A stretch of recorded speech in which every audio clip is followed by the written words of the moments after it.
Hey guys, what is up? This is Swift here, and today I have another build video for you. This time around I will be building a PC for my parents, and yeah, so this isn't going to be the highest end kind of build or anything like that. It's kind of lower end stuff, but yeah, that's about it really. So every time before you start building a PC or anything like that, you want to ask yourself 3 basic questions before you begin. Number 1 is, what is your purpose and what you want to achieve with this particular build. For example, you want to play games, you want to watch movies only, and browse the net. That will be your number 1 question you have to answer. And then you go on and ask yourself, what is your budget, how much money you have to spend on this rig. And with that in mind, the first 2 questions, you can move on to the third questions. It is basically what parts I'm going to buy. So that's the most crucial part actually. If not, actually the first 2 questions are the more crucial one. So for my parents, basically the first question on who and what is it for, it's basically a basic PC to maybe do some light Photoshop, and that's basically for my dad. And for my mom, it's basically just for doing her photo books. Basically those are, they use very little resources. All she wants is actually a very fast PC, in the sense that fast as in responsive, and have a bigger screen to work on. And for my dad, it's the Photoshop stuff. I'm not too sure he'll be using this rig or not, because he's one of those people that likes to lie down on bed to do their work, meaning he loves his laptop a lot. So I'm not sure if he can sit down and actually use this desktop. So the budget for this is about $1,000, 1,000 Sing dollars, that is. That's inclusive of the monitor and peripherals. 1,000 Sing dollars is roughly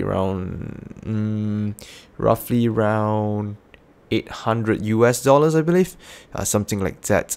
So here are some of the parts. You have been staring at it for quite some time already. I will explain some of the choices I have made, and maybe you can try to learn from how I make some of my decisions. So first up, the CPU, you can see, is at the middle towards the right.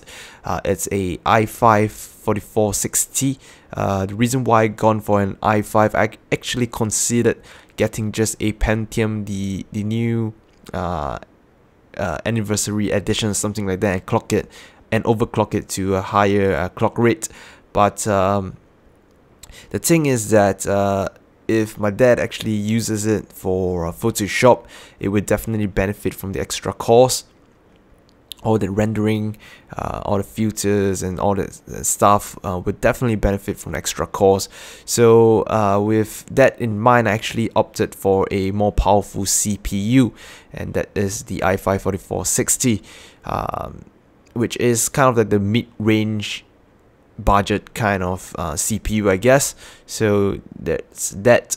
So moving on, the motherboard, you can see that is behind it is the ASRock B85M Pro 4.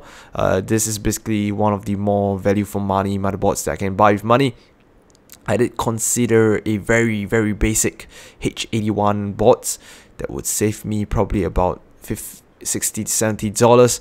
But the reason why I went for a slightly more expensive motherboard is because I had upgrading in the future in mind, so I needed the extra PCI slots, as well as the extra RAM slots and all the other features that comes with it.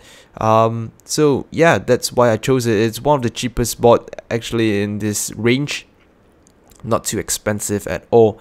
And so that's for the motherboard. So then we have 1 stick of 8 gigs of RAM. I did consider 2 sticks of 4 gigs to run in dual channel, but the thing is, dual channel and single channel, or even triple channel, the amount it affects your day-to-day activities is basically negligible. So I thought 8 gigs first, and if I really wanted to upgrade it, I can just add on another 8 gigs for 16 gigs, and then it can run in dual channel as well. So 8 gigs, 1 stick of 8 gig of RAM. By crucial, there very basic value RAM And for storage options, I have with me in SSD as well as a normal hard drive, mechanical hard drive. And for the SSD, I have the MX100 256 gigabytes. Excuse me, 256 gigabytes, and it's basically the cheapest and most value for money SSD you can buy, and that's why I just chose it. And SSD is probably essential for responsive systems nowadays anyways. So quick boot times and so on and so forth. So that's that. Then we have the WD Blue 1 terabyte. I didn't go for a green or a cheaper storage drive, basically because I would want my mom to actually install her photobook softwares on the blue drive instead of the SSD, and all the Photoshop and Microsoft Office whatsoever will be on the SSDs instead. So this is just for storage options anyway. So for the power supply, I opted for the FSP Hexa Plus 550 watts. This is a non-modular power supply that technically isn't certified 80%. It doesn't have the sticker, as you can see on the box. It didn't have the 80 plus bronze, but it does have that mid 80. You can see at the bottom left of the box, mid 80 plus requirements kind of thing. I'm not too sure if they are fully certified or not, but that said, if you check the reviews and some of the efficiency tables, etc., it is definitely a very, very value for money power supply. So the case that's going to house everything is the Cooler Master Silencio 352. This is the MATX version of the Silencio series by Cooler Master, and basically these are silent cases supposedly designed to keep things quiet. So that's the case and chassis of choice. It's one of the cheaper ones and it's smaller as well. I did consider Bitfinex Prodigy M or the Phenom M as well, or even the Corsair 250D, I believe, or 350D, the cube cases, but they are slightly or more expensive, so I opted for something cheaper instead. Now for connectivity, I know my mom doesn't like lots of wires running around, so I thought, hey, why not get a wireless adapter? So I got the TP-Link, I believe it's the WD-N4800.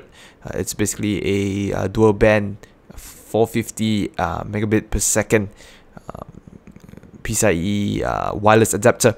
So that's for the internet stuff. If she doesn't mind pulling a cable, I would pull a LAN cable anyways. So that's just for backup, and I would install it anyways. So if she wants to bring the PC around or shift its location, it shouldn't be too much a problem. And lastly, I have the behind is the Logitech mouse and keyboard set. It's the MK2022 or 220, yeah, 220, MK220 wireless keyboard set with its mouse. Same thing, no wires, very cheap, and that's for the peripherals. So what is in picture here is basically a monitor that is a 23-inch LG monitor. I believe it's IPS as well. I actually purchased a QNX 27-inch 1440p monitor for her. However, my brother wanted it, so my mom gave it to him, and then my brother's monitor is passed on to my mom. So that's the story of that. If you notice, there isn't any graphics card in this build. I don't find any need for a graphics card anyway. If she's gonna use those kind of basic softwares, the Intel 4600 HD will be sufficient enough. And if there is any need for a graphics card, I can just add on in the future. It's not going to cost much, it's not going to hurt much, and the rig itself is will support a additional graphics card without any problems at all. So you can see here I chose parts basically for in terms of pricing, as well as thinking about the future and upgrading upgradability and expansion options in mind. Also, you have to. I took note of some of the preferences of the user. For example, you don't want wires, you go for wireless stuff. If you want something that's neater, you go for a smaller case, so on and so forth. So yeah, I hope my explanations are clear enough as to why I chose some of these parts. If you have any comments, do let me know. Otherwise, I'll jump straight into a time lapse of the build log, me building the rig, and yeah, I'll just have a afterthoughts and share with you some of my thoughts after building this rig. I'll see you guys after the rig is done.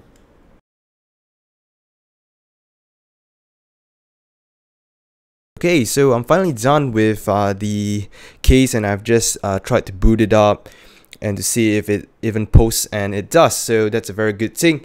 But as you can see here, sorry about the lighting, my video light just died, so I cannot shine a brighter light into this. But the thing is that it wasn't a very pleasant experience working with this case, or for the matter of fact, working with such a small case. It's my first time ever working with such a small chassis, so I'm not too sure. Of course, there are smaller ones out there, but this is the smallest I've ever worked with. Most of the time I'm using a full tower, if not a normal ATX case, which is slightly wider, slightly taller. So yeah, there were some problems. I got frustrated halfway because one of the screws went missing and it went into the power supply, which was a pain in the ass, and it took some time for me to get it out and whatsoever. So maybe just some pointers is that if you're working with such a small case, don't expect to have very good cable management. At least if you're using a non-modular supply like I am, all the excess cables will have to be somewhere, and there is the only place. So if you'd like to hear my thoughts of this case in particular, you can go on to my review and overview. I will talk more of my thoughts of working on the case and the different features that I found out because I believe my unboxing was totally misinformed, as I didn't read much about the case and I didn't know anything about the chassis at all. But anyway, some things that I did, I basically took the rear fan and placed it in front for intake, and I placed another Genta Typhoon at the top underneath here as intake as well. So there are 3 intakes and there are no outflow. The main thing is I wanted to have a positive airflow, positive pressure, kind of airflow within the system. So more intakes and no output at all. It should work fine anyway. So yeah, the SSD, I realized that it's quite stupid that I'm not sure it's just this SSD, limited to this SSD or other SSDs as well. But if you look at the hole, the mounting holes on the SSD, you will realize that it is actually slightly lower towards the bottom. So the thing is that if I flip this over, these screws will never go in unless I try to make the hole bigger. So you can see here, it's actually this, instead of the Crucial MX100, the proper sticker, I had to show this portion of the SSD, which isn't the nicest, but there was no choice. I had no choice. This was the only way I could mount it, but it's pretty smart. It's kind of neat that they have such mounting options. I have to commend Cooler Master for that. And yeah, that's about it really. The case is, I don't know how much better I can make it look, but there is no window, there is no way to look inside once everything is closed. And so the cable management shouldn't be a problem. As you can see, there is ample place for airflow anyways, so there shouldn't be any problem. So yeah, that's about it. I'll install the OS soon. Really tired, because really frustrated, rather, not really tired but frustrated with working this case. I lack the experience with such small chassis. Yeah, but it's a good learning experience, I guess. And yeah, this will be for my parents. Hopefully they will use it. And that's about it. So if you like this video, do give it a thumbs up and subscribe for more of such content. I'll see you guys again soon.